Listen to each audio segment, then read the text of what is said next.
बोल दो ना चाट बनाने के लिए। ठीक है चाटनी अभी बोल देती हूँ। बेटा तू आज चाट बना देना। अम्मा चाट किस चीज का बना दूं? घर में तो बस आलू ही बचा है। ठीक है आज आलू का चाट बना दे तू। ठीक है अम्मा, अभी बना देता हूँ।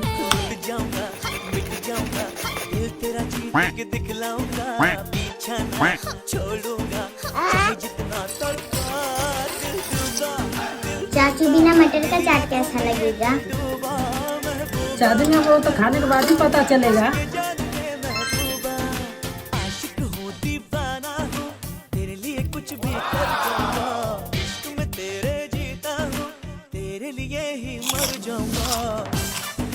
वाह चाचू, ये तो दुकान से भी टेस्टी चाट बनाया।